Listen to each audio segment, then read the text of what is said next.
Yo, we're back. Second edition this week, and second international interview this week. It's been very cool and another very cool show for you.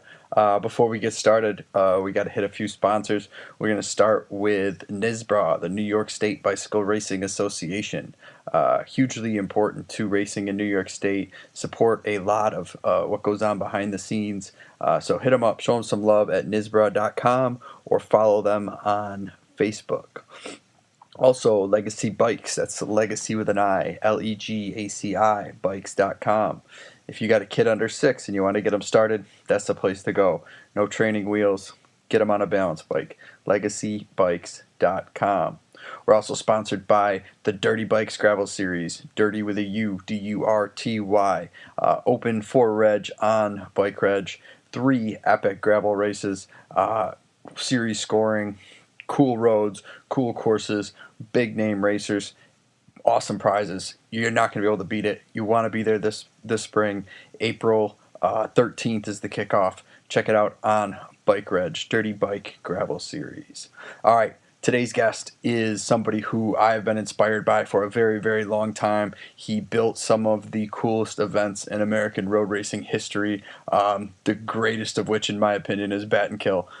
It's an event that inspired me to want to put on events, that were different, that pushed the boundaries, and it did it with a certain style and a certain flair that was just really, really, really incredible, and something that inspired me both as a promoter and a rider.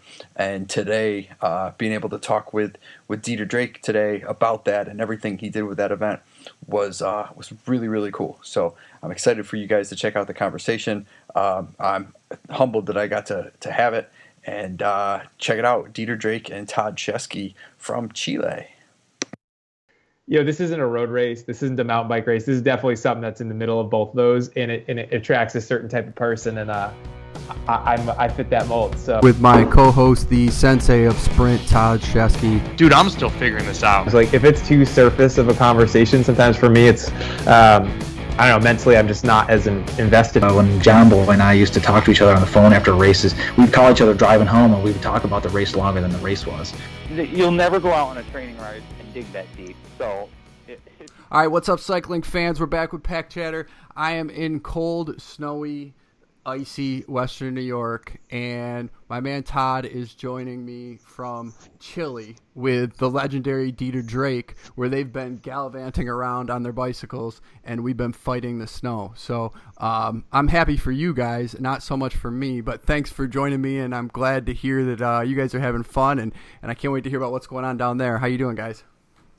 We're doing fantastic. Dieter's put together a really awesome tour down here the last couple of years, down in southern Chile, northern part of Patagonia. It's all lakes and volcanoes and just spectacular scenery, and a really top-notch week-long of supported touring. So we've just been hitting a lot of miles. So it's been great, and we had a couple days of a little bit of rain, but overall it's been fantastic. Mm-hmm. So. This is something that Dieter started a couple of years ago, and I think this is actually we've probably had a little more rain than typical, right? Yeah, a little bit more maybe this time, but generally we're usually afforded a handful of really good sunny days. Today was no exception. Today was an absolutely spectacular day on the bike. So you're at the end of your week tour. I'm sorry? Point? You're at the end of the week at this point? We're getting close, yes. This is Thursday. Yeah, it started officially actually last Saturday, so it's kind of an 7-8 day tour. So we'll finish in a little city called Puerto Varas in the southern part of the Lakes region in southern Chile on this Saturday. So it's Saturday to Saturday. And about how many miles do you guys log over the course of that time? I think it's north of 450 miles total. So, yeah, it's a good chunk of training for a lot of people that are interested in the training part of it. And, certainly more than that, it's the scenery and the culture down here in southern Chile that people are enjoying. Very cool. And when did you get into the tours down there, Dieter, and how did you get into Chile specifically with that? Yeah, great question. I came down prospectively with my dad, who was a retired Spanish teacher, so he helped out, obviously, with the language. In 2015, it was the first year we came down, just to kind of look at the area and see what it what was possible in terms of a cycling tour, hotels and roads and just a general culture and the infrastructure, and it turned out to be great. We got into tours after, it's kind of a long story, but we got into tours after 15 years of promoting, big and small events, and mostly large events. And we decided my wife and I decided we wanted to do something a little bit different, but stay engaged in the cycling community. And this was a way of kind of doing that. And Chile was one of those places where, again, after that first trip that my dad and I took in 2015, we decided this is just it's an untapped resource in terms of cycling specifically. It's the tourism infrastructure down here is just incredible. The hotels are top notch. Even in between, we go from city to city sometimes, but even in between, we stay in some small towns, and those places are even quite nice and very accommodating to cycling and cyclists specifically. So we just said, we pulled the trigger, and really in 2016 was our first cycling tour. And we had a group of similar size to what we have this year, 2018. We had eight people total that, and in that year, and 8 people total this year. And it's really taken on. It's been great. I just enjoy being down here, especially with friends like Todd and some other people we've got this year. It's been a great week. That's awesome. So you do one a year? Yeah. We tried to do 2 weeks this year, but really 1 year is probably all that I could handle. So 1 week a year is plenty. We do subcontract out to a friend of mine that runs a similar tour company out of Santiago, Chile, and so we kind of brand a tour for him 2 weeks in February and really March as well. Very cool. Are you doing any other places or just Chile at this point? I think eventually we'd like to branch out and do some other places. I'd love to go to some other places in the world, Iceland and Norway, and even I'd like to do a tour in Colorado. But I think that's probably down the road. Nice. So what's your experience with it so far, Todd? How's the riding going for you? Yeah, it's spectacular, and the scenery is fantastic. The ride distances are nice. I'm not here to try to get fit for racing, which is always a different training mode, right? But just some volume riding, and obviously we're not in the snow right now that you guys are getting in New York, so it's because it's flipped hemisphere, right? So we're enjoying like May type weather here, 60 degrees sun. And just soaking a lot of pictures and just having a lot of fun, eating great food, drinking a little wine, and hitting some rides. So it's a pretty great week. It's a little bit of a time commitment to get here because it's not close by, but certainly worth it. I think a lot of people look at South America and they kind of think maybe something's going on or it's too far away or they don't know much about it. And Chile is really, from the other countries I've been to in South America, is really doing well. And the economy's good and the infrastructure is good. Roads are fantastic. Certainly on par with what you'd find in the Northeast of the United States, and the hotels are absolutely fantastic. So certainly a pleasant surprise, if you will, from some of the things I've seen in some of the other countries that are more developing. So it's a great destination, and Dieter's been a fantastic tour guide and being able to show us different points of interest when we're not riding as well, and just like today going up to some falls or going to some hot springs and just mixing in other things other than just the riding. So it's a busy time, but a really good pace. So it's been fantastic. Very nice. So Dieter, you have a long history of event promotion in all kinds of different areas, and personally, you're somebody who I'm very much inspired by. I've been to Battenkill several times, and that event in particular inspired a lot of what I do in gravel and otherwise, just in terms of what I always thought was just an event that you try to be like. It was just absolutely amazing, and for that reason, I want to hear a lot about that, but I definitely want to hear about sort of how that started, in particular with the gravel, and like what that was like rolling that out, and did people, how people received that to start with, and how you grew that as a very, very unique setup in American road racing? Oh, yeah. Well, thank you. Battenkill was kind of an afterthought, honestly. We started race promotion in 2004 in the little town that we used to live in upstate New York, in Cambridge, New York.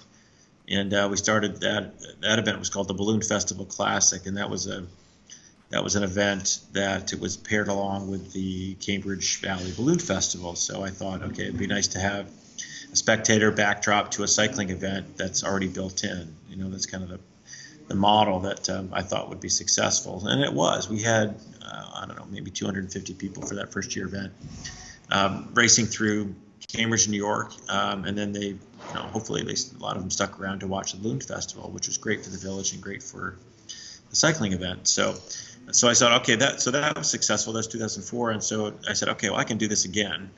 I was crazy enough to think that. So at 2005, we decided, okay, I'm going to spread the wealth a little bit and have a race up in Salem, New York, which is just 10 miles north, and or 10 or 12 miles north, and call it the Battenkill Roubaix. The Battenkill is a major river in that region through Washington County and upstate New York. It runs from Arlington or so out to Greenwich, New York, into the Hudson. And Roubaix obviously has that name, named after the Paris-Roubaix, the famous race in France. So, but it was an afterthought. I was like, okay, I can do this too up here and kind of engage a different community that was nearby, but it still had that small town feel, using some of the roads that I trained on every day. These dirt roads, and there's so many roads in Washington County, New York, that if you're limiting yourself just the pavement, you're really missing an opportunity for scenery and everything else, and some interesting experiences on a bike. So I said, okay, I'm gonna add this other event called the Battenkill Roubaix at that time. And that just took off. 2005, we had we had about 250 riders, and the next year it was 550. And it doubled every year for probably about 3-4 years until we hit about 2000. And whatever that was, 2009, 10, somewhere in there. Uh-huh. And it was really inspired. So it was inspired obviously by the races that you, me, Todd watched on TV since we were kids, the Paris-Roubaix and some of those other crazy races that had cobblestone, Flanders had cobblestone sections in each of those events. Well, we don't have a whole lot of cobblestone sections in the U.S., but we certainly, at least in Washington County, New York, and certainly in Central New York, you have lots of dirt roads. So I thought, okay, I'm going to throw this twist into a bicycle race and see what happens, and throw it up on the wall and see if it sticks. Well, obviously it stuck, and we just got very fortunate. The timing was right. People were watching cycling events with Lance and all that crowd through the 90s and 2000s that cycling was had a really pretty good participation base, but certainly a higher spectator base, I think, probably. So we tried to capture some of that and parlay it into a successful cycling event. So what was the year that you brought it as a UCI event in that range? Yeah, so it took us about 3 years, so 4 years. So 2005 was our first year. Again, it got quite large, and then 2009 we approached the UCI about hosting. It was late 2008, I think. We approached the UCI about hosting a UCI professional event in 2009, that April, and it was just too late, and there were too many calendar conflicts and things like that. But so we had a professional event anyway, and we acted as if. And all the professional teams, continental and some international teams, came anyway in 2009. So that was really our first international professional event. The following year was our official first year as a UCI event. Yeah. So that was a lot of fun, and we had a great year that year, and we did it again in 2012. That was our second UCI year. Did you get any pushback by including gravel roads in a road race? Was that something that people went, I don't know if that's a good idea? It's funny you should mention that. Our chief president of our chief official for the UCI, for lack of a better term, in 2010 came, and he was from Quebec, I think, that year.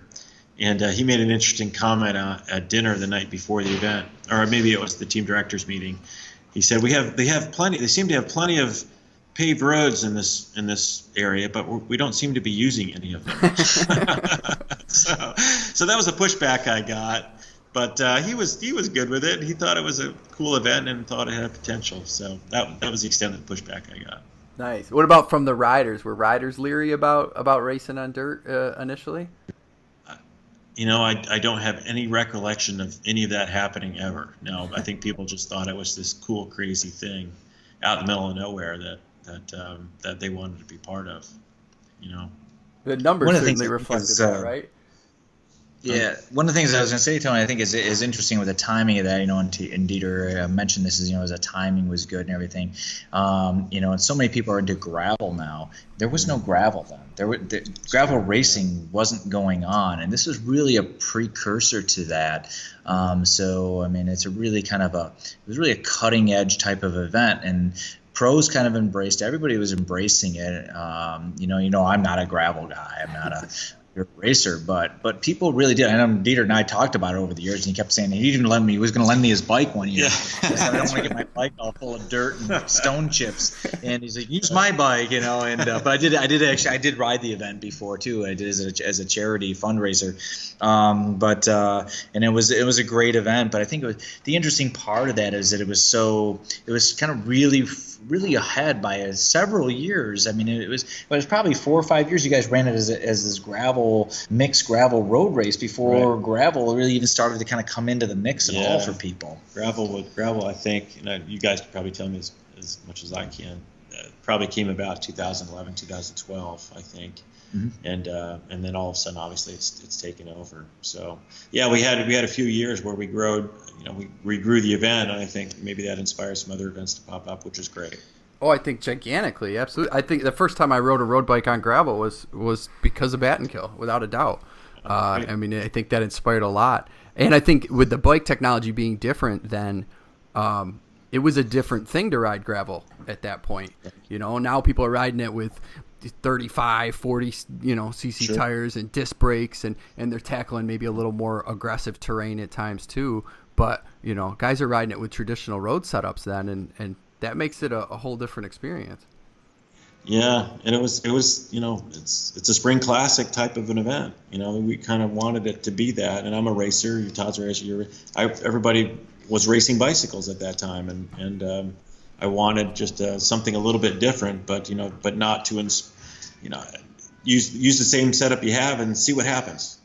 That was kind of the thought that I had in my head, and may the best man or woman win at the end, riding 23 millimeter tires and caliper brakes, right? Right. Yeah. So stuff happens in situations like that. So which is better, Absolutely. What about some of the stuff you were doing last year in Colorado? It looked like you were building some gravel events out there. Are you still doing that? We are. Yeah, we are. Thank you for asking. That's kind of the next the evolution of my race promotion career. We moved out to Colorado in 2016, right around Labor Day weekend, and a friend of mine his name is Andy Bowman. He owns the name Tour of Colorado, at least in the state of Colorado. It's a registered brand name, and it's a pretty attractive name. And he and I have been friends for a number of years. He's been involved in USA Cycling. In fact, he was the original technical director for the USA Cycling Federation way back in '84, coming off the LA Olympics.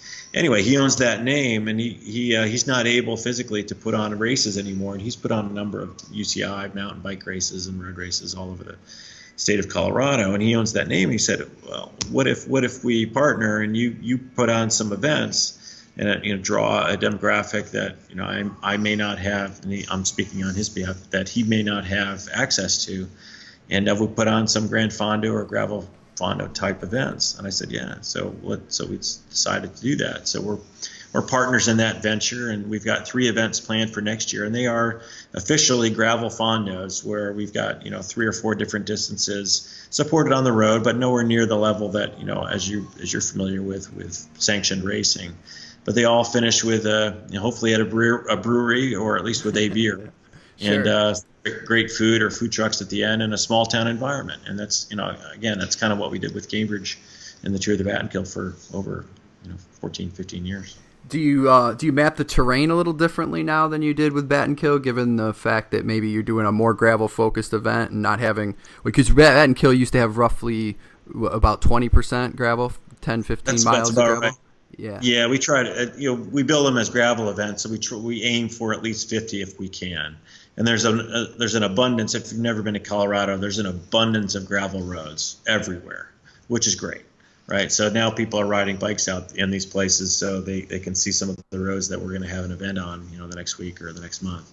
So so we definitely try to bump up the gravel portion of it to make it more of a gravel event. Are you taking on maybe a little more technical courses or roads than you would have? Back when you were doing Battenkill, everything was pretty well groomed. I don't know if you had a good relationship with the towns, if they were getting out there with graders and stuff, but everything was always in really, really good shape. And now a lot of the gravel events kind of push the limits on maybe more seasonal use roads and stuff like that. Have you gone down that at all? Whatever happens. Out on the course, I don't try to manage any of the grading or anything like that. Whatever's out on the course, and it could be sand, it could be hard pack, it could be loose stone, it could be whatever. I kind of pre-warn any participants or registrants for any of the events that anything could happen. So be prepared for mountain biking or or it could be road like if you're, as you know, Battenkill, sometimes certain years it was more like road race because it was mostly hard packed, and there were other years where it was completely loose and crazy. So I try not to kind of poison the well, as you might say, with letting people know that this is going to be the kind of event, your kind of surface you're going to run on or ride on. But whatever happens. That's kind of how I treated Battenkill for years. Was it a challenge to Battenkill to try to keep it like a road race? I know with a lot of gravel events, I mean, it's such a broad term in general. Whether you're talking about like Dirty Kansas and it's 200 miles, or you're talking about something shorter that's 40 or 50 miles. But like what we do, it's shorter, but everything's so hilly that everything kind of gets blown apart really quickly. So you don't get that sort of road race. A technical, strategic road racing, I guess. But you were able to keep that with Battenkill. Was that something you were kind of cognizant of, or did it just sort of work out that way? Absolutely. I wanted it to be a race, and definitely a spring classic style event. And I didn't have gravel grinder in my head at that time at all. So I wanted it to be a race where, there's a start line, a finish line, and guys race in between. That's kind of how I build it. It's, the demographic has changed a little bit since then, and the industry's changed quite a bit since then. But it still operates kind of that way. People go to that event and they want a challenge and they want to finish, but it's still it's race-ish. Even though the industry's changed a little bit.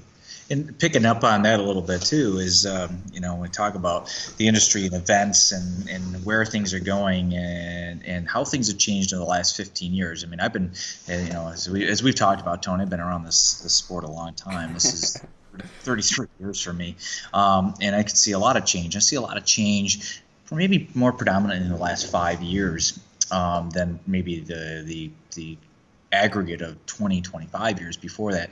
And I think, with the advent of the Tour of the Battenkill kind of drove, if you will, maybe I would attribute it to maybe driving some of that change, putting that element in. I was working with Scott Page on the Rochester Criterium around that same time, and we drove that into being the only criterium on the UCI calendar, and UCI was really looking for events and expanding, especially in North America, and Dieter was kind of on this other side of this, doing something that was more revolutionary with the gravel, and obviously criteriums are more traditional in this country, but I think, trying to get, where do you think, Dieter, where do you think the industry is going from where we were 15 years ago with, hey, dirt's kind of interesting and it's on road bikes. Now we have a whole gravel thing. Yeah. And where is it with the Grand Fondos and gravel and we all see USA Cycling changing on the road side. Sure. Where do you see that going? Oh, it's just a huge evolution that's happened. I think racing and the cycling industry is, in the last 5 years, I think it's just radically changed, but for the better, because there's more opportunity now to get out and ride your bike. You're not limited to go out and riding on a road race or even a century that's strictly on the road. Now you've got this whole other world that's opened up with gravel, and so I think the participation in USA Cycling, all that stuff it's bumped up, which is great. More people are out there riding bikes than ever, but it's definitely, in terms of In terms of the number of opportunities and options, it's definitely spread things out. So racing has kind of gone down a little bit. Grand Fondos have gone up, but I think probably if you looked at it hard, the traditional Grand Fondos that are on the road, those numbers are probably dropped, but you still have more people involved in the industry because now people are doing just gravel specifically, or they're doing cyclocross specifically, or they're doing some of these other things that didn't exist literally 5-10 years ago. Who knew gravel fondos weren't a thing? Grand Fondos weren't a thing 8 years ago. Now they're huge. Now they're dominant. So gravel Grand Fondos. I think it's a great thing that the numbers have gone up. That now there are options for just the regular. You don't have to be a racer like Todd or me or you to go out and be on a bike on the road. You can actually go out and participate in an event that doesn't have that edge to it. I'm still a racer. I still love racing, and that's sometimes sad to think about the racing crowd kind of diminishing a little bit or shrinking a little bit, but still more people are out on bikes than ever. So it can't be a bad thing overall. So the industry has changed, I think, and that's kind of my perspective on it. And how do you see racing fitting into that? Because I think a lot of us who do love to race maybe get a little anxiety about where that's going to go. And even from my perspective with putting on gravel races, is we do, they're races, and we try to make them as competitive events. Sure. And it feels like a lot of fondos push more, or a lot of gravel rides push more toward that fondo gravel grinder feel, which is great. It's just, we also kind of want that race end. So do you feel like that race end is going to find a place, or are we going to see that just continue to kind of diminish? I think the format is going to change a little bit, and it's obviously it has changed. Again, I tell this to people all the time, and anytime you put a start line and a finish line, separate them, people are going to race in between. It doesn't matter. It's just human nature. People want to race, and that's great. So in Grand Fondo, the Tour of the Battenkill, the last 3-4 years, it's really been exclusively a Grand Fondo, but we still line up, the fast guys line up, the ladies line up in front, and they race, and it's great. The people behind them, maybe not so much. The people at the back, definitely not, but they're all in the same field. So I think that's probably where it's going. Sanctioned racing is something that I grew up in cycling. Todd did, you did. So that definitely still has a place, but like I mentioned before, things are just kind of spread out a little bit, and I think people have a little bit of a sense of flexibility and some patience and maybe a sense of humor. They can get out and ride a Grand Fondo and still race it. It's really not much different. I think one of the things along with that, Tony, is always interesting too. Is we look at these ebbs and flows of things, right? And we always make these predictions based on it. None of us have the crystal ball, but I remember racing in the mid '80s, and Greg LeMond was a big name, and it drove a lot of the crop of pros that came through. When you look at like Kevin Monahan and George Hincapie and the Carneys, and sure. a big group of guys all around our age, right? Really, Alex DeGrayrall in '84. I mean, it's a huge inspiration for a lot of people. Yeah. Right. So you had this push. I remember it was, and no joke, like Killington Stage Race went to do it as a junior, and I had a FedEx in because we didn't have internet then. How old is that, right? But right. We didn't have the FedEx. There wasn't bike reg, so I had to FedEx my registration because I had 5 spots open. A carrier pigeon sends it in. Yeah. But it was like they were going to close the junior field. That's how many kids were racing during that time, right? Sure. So you saw the slug, and then Lamont, he had his physical issues with getting shot and different things, and an EPO came on the scene. So there's a lot of things that kind of played into that thing, into his more or less an early withdrawal from the sport at that point.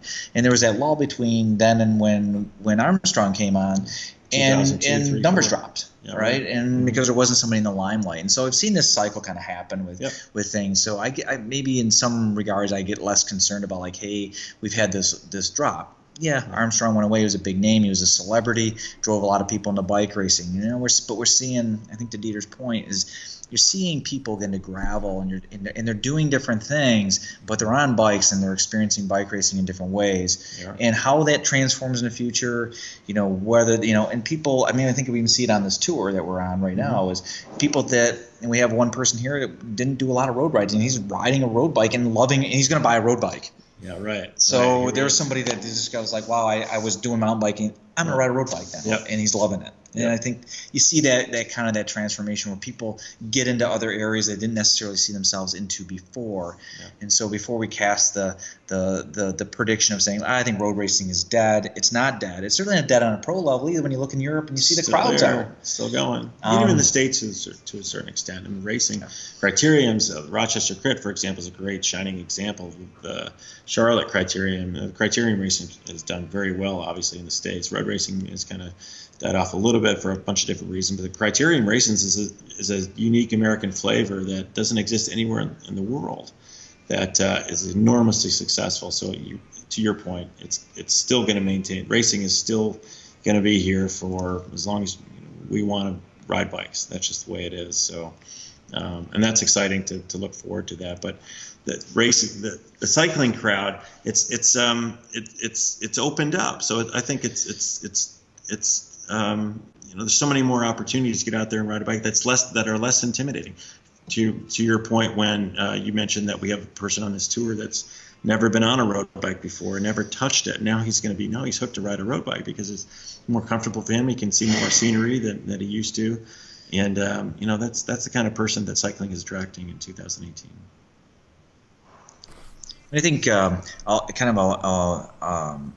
with that, as we see these kinds of changes, is that we embrace those different things instead of being afraid of those. And I think sometimes we get kind of caught in a paradigm. And I think even when you look back at your early days of Battenkill, you had a certain idea in mind. You didn't know it was kind of really the forefront of gravel racing. No. But embracing gravel racing, and I think as much as I don't necessarily want to be a gravel racer, I think it's great that people are racing gravel. It's great, and I think I always say people are going to graduate up to road, and then obviously to be the anointed and race track. Right. Exactly. But I still look at it as even all the kids that we have in Rochester right now doing cross. I mean, there's like 30, 40 kids coming out to these cross things, right? Yeah. Well, those kids want to race other things in the summer, and they want to. Summer's hard to race cross, and then they looking at road, and we have kids that are coming out on the road now that are in the club. So I look at it as all these kinds of things, kind of butts on saddles. Yeah. People out there racing, doing different things, picking different disciplines, doing these other events, and I think that's kind of the more exciting thing instead of kind of the doom and gloom of road racing is not what it was 10 years ago, but 10 years ago was more than it was 10 years before that. Right. And it goes through these cycles, and people morph and let it kind of find its path, and it's all cycling at the end, and it's interesting to see where it'll be in 15 years from now, and where those events go. We had a great discussion earlier tonight about the World Cycling League and track and how that all fits in, and we were looking at a picture from the Ghent 6 Day, and it's packed out with 15,000 people, and there's just so many opportunities. And but one thing that also makes me think of though too is if you look back at Battenkill, Dieter, you look back to when you first started that, and that progression that it took.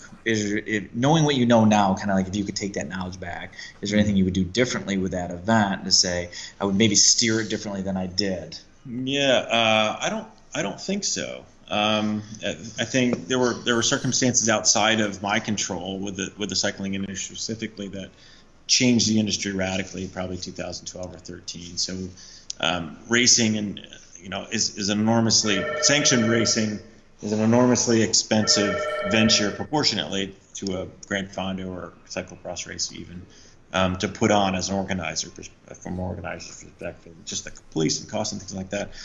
So that those costs went way out in 2013, and then sponsorship went away, sadly, 2013 or 14 for a lot of road racing. Insurance costs went up. So all this perfect storm happened with racing. Right were about 2013 or 2014, all said and done. So we were kind of forced into a different mode in terms of producing more of a Grand Fondo style of an event, including Battenkill. But I don't think, and I really couldn't have done anything differently. We were enormously fortunate to have an event that was interesting, that was different, that was attractive to such a large number of people for so long. That it was just this monster that I couldn't, I could kind of point. It was kind of like driving a big Cadillac from 1975. You don't steer those things, you point them, right? It's kind of like a boat. So it just kind of had this momentum to it that hopefully inspired some other events as well, and got more people on bicycles. But I don't think I could have changed all that much on it. It's as much as I could have thought, and even now, that I could have changed things. That there's just no way. There was so much momentum tied up in the industry at that time that we were just kind of riding it. But we tried to be creative along the way and do some interesting things and move the cheese, as they say, a little bit every once in a while. But we had so many great people and so much great interest in that event specifically that there's not much I could have done differently. So between that event and all the other events you put on, whether it's what you're doing now or the tours in Colorado or the tour at Catskills or all that stuff, it's crazy to take on that many things. I mean, when you put on events, like, you live it, and you do it at a way higher level, and have done it way higher level than I do, and I know that I'm doing stuff with it every single day, and it's consuming and it's exciting in a lot of ways, but it takes a little bit of a special person to want to go through that over and over and over again. And when I say special, I don't know if I mean sane completely. But can you kind of put into words, like, what inspires you or drives you over that amount of time to take on those things and continue to deal with those constant ups and downs that you get almost on a daily basis when you're putting on something like that? Yeah, that's a great question. I don't know what drives me. Pure insanity. Is that a fair? It might be. Yeah, I just wanted to be. Honestly, I just wanted. Here's the kind of the inspiration. I had raced for 4 or 5 years, let's say, in the Northeast, and raced a bunch of races, but they were all kind of the same. So I said, okay, with Battenkill specifically, I wanted to do something completely different. So continuing with that, when I got into it all and I got big, I said, I still want to do it differently. I want to be different than everybody else. I change the course every year. I want to make sure that was different for just pure insanity. Just creating the maps of those things is nuts. So I trying to go through all the different towns and things like that. But I definitely wanted to be different. So that's really what inspired it. It kept it going. And even when I added other events, I said, okay, this event is going to be completely different than every other event in that region. So we did the tour of the Catskills. That's the other large event that we did in the Northeast. I wanted that to be completely different if I could. Do Devil's Kitchen, do something nutty. And I think that's what probably attracts people to the events that I did and any other events that were kind of similar to that. If they're different, then they're successful, honestly. So that's kind of what drove me for all those years. That's awesome. Yeah, I can understand that for sure. Yeah. When you were searching for different, was it things that were exciting you personally? I mean, is that sort of like, I want to do this because I would want to race this? Is that fair to say that was kind of the drive? Yeah. Absolutely. Yeah, I look at it from a racer's perspective or a participant, if I'm not a racer, just somebody that wants to do an event. I definitely look at that. I don't do any marketing research or anything goofy like that. I wanted something that I thought I would like. Right. Honestly, it was perfect. It was as simple as that. I'm like, wow, that's cool. How about I go race down that road? What would it feel like to going down that road to race it? I'm like, yeah, we're definitely going to do that because I liked it. It was purely me. Or some friends that I rode with, or a group that I rode with maybe, but or talking with guys like Todd about this or that. But that's all it drove, which is personal preference as to what I thought would be cool. Honestly, as a young guy, I thought, man, that'd be cool to ride down that road or to do this time trial here. That's all it was. Yeah, it was just, I'm a racer. I want to go out and race bikes, and I want something different. And I think that's always a key to tap into when you're doing events like that, because especially when they get big.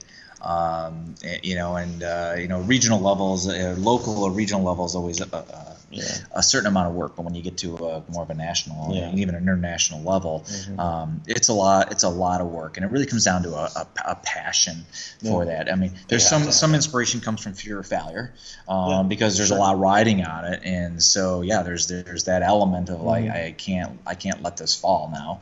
But it really the underlayment of all that stuff is always that passion of being a bike racer and wanting to make something cool for bike racers and saying, I want this to be a really cool event that the people guys you hang love out to with do on Saturday or Sunday. What would they like? Because you think the same way. Yeah. That's absolutely right. And if you don't have that passion, you're not going to make it, because it's way too much work. and it goes beyond any kind of if you're lucky enough to make money putting on events, and bigger events are harder to make money with than smaller events even, but it's really, and maybe that's even true for anything you choose to do in your life. If you don't have that real passion for it, you're not really going to make it fly. I never thought of it as a job. It was more about, this is fun, and I'm going to keep on doing it because it's fun. But you have to have that passion to make it work. Otherwise, it's just not going to work. Good point. Yeah, and I think it's sometimes people do things for a variety of reasons. I always try to look at, like when I was doing stuff for GVCC, it was a passion to grow our club, and it was a passion to see more people out racing bikes and having fun. And even if it was like Tuesday night was their night, and any of the local events I did along with it were to all support that club and to grow that club and to see people enjoy bike racing as just a bike racing thing. Yep. And so I never really looked at it as this is my job to run this club or to do these things. And when Scott and I started, it was really Scott's dream was to make the Rochester Crit, and we sat and talked about what was going to work. And I just pulled a lot of experience from a lot of races I saw that were successful. Right. I pulled pieces out of those and said, here's what really worked and got spectators out, and racers thought was cool, and this is what I would love to do. And it was the same thing, like same thing. I want to race at night because I did races at night in the Tour of Michigan that were really freaking cool. Awesome. And there was a lot of people out, and it was a festival, and it was great. And that's really what kind of drove that aspect. But we worked, and Scott still does, works his fingers to the bone on that, and it's very little sleep.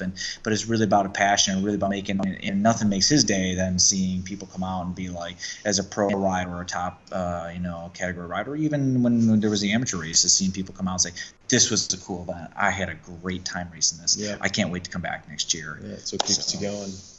Yeah, absolutely.